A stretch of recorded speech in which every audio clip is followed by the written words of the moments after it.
Hola a todos, mi nombre es Daniela Valtés y en el día de hoy les voy a presentar mi actividad TIC de química, la cual consiste en explicar las transformaciones de la materia y las relaciones que hay entre las variables de presión, temperatura y volumen. Entonces, bueno, para comenzar, ¿qué son las transformaciones de la materia? Bueno, pues las transformaciones de la materia son prácticamente cambios que ocurren en las sustancias que componen algo determinado. Entonces, pues las sustancias que intervienen presentan cambios o alteraciones y como tal, esto también se pueden llamar reacciones y lo que surge de ellas se llaman productos. Hay dos tipos de transformaciones, está las transformaciones físicas y las transformaciones químicas. En las transformaciones físicas podemos decir que son cambios reversibles, cambios no permanentes, cambios temporales. Prácticamente se modifica su forma, su estructura, pero como tal no cambia su composición.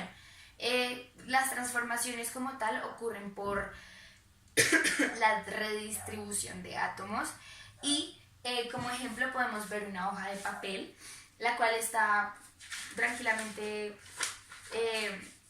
si la partimos en pedazos, el pedazo sigue siendo papel. O sea, puede que este pedazo no sea de la misma forma que este, aparentemente no lo sea, pero sigue siendo papel. Es lo mismo, es una transformación física.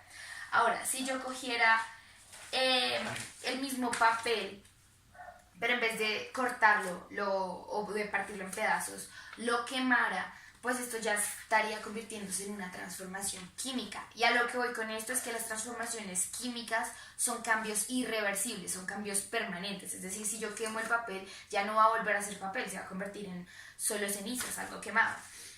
Eh, Esto también lo podemos ver en los estados de agregación de la materia, en sólido, líquido y gaseoso, ya que acá ocurren diversas transformaciones. Es decir, cuando se pasa de sólido a líquido o de líquido a sólido, acá es donde influyen las variables que les estoy diciendo de presión, temperatura y volumen, ya que al someter el cuerpo o la sustancia a cierto grado elevado de temperatura, se va a ver modificado su volumen y también se presentan muchos cambios, ¿no?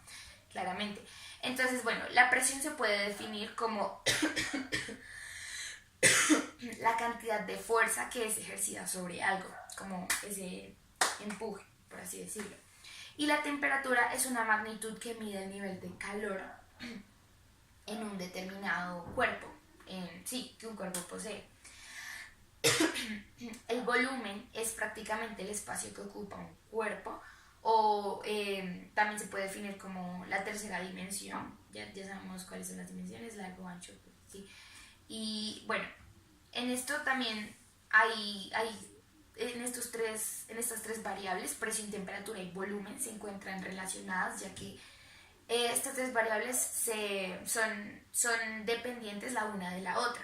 Entonces, como en los ejemplos como en los que se van involucradas algunas de estas variables, por ejemplo, cuando vamos a hornear un ponqué o un pastel, cuando metemos un pie al horno, al principio solamente es una masa o solamente es una paila con grumos, pero ya cuando lo sometemos a temperaturas, a un grado de temperatura elevada, se modifica su volumen. Entonces acá están influyendo pues estas variables.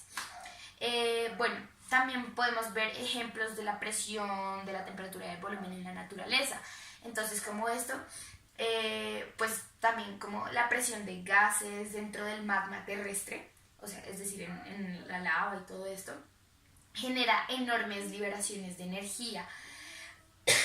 Y esto permite, esta presión de gases, esta acumulación, genera la erupción de un volcán.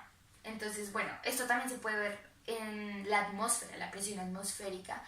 Y bueno, como tal, esta presión atmosférica nos rodea todo el tiempo, entonces es algo que es muy latente en la naturaleza. Y bueno, la temperatura obviamente también se puede ver en la naturaleza a través del ciclo del agua, el proceso de calentamiento de un líquido, en múltiples cosas, claramente. Bueno, el volumen, como les estaba diciendo, el volumen también se ve modificado por variables como la presión, como cuando llevamos un balón a tierra caliente y resulta que el balón se empieza a desinflar o por el contrario, cuando esto ocurre más que todo por eso, por lo que les digo de la presión atmosférica y la acumulación de gases. Todo esto tiene que ver con todo esto que les estoy explicando. Entonces, también el volumen puede verse en la cantidad de materia en un sólido o la cantidad de aire como en un balón, en lo que les estaba diciendo. Y bueno, ¿qué otra cosa se puede decir acerca de esto? Creo que no es más, así que muchas gracias, espero que hayan entendido y hasta luego.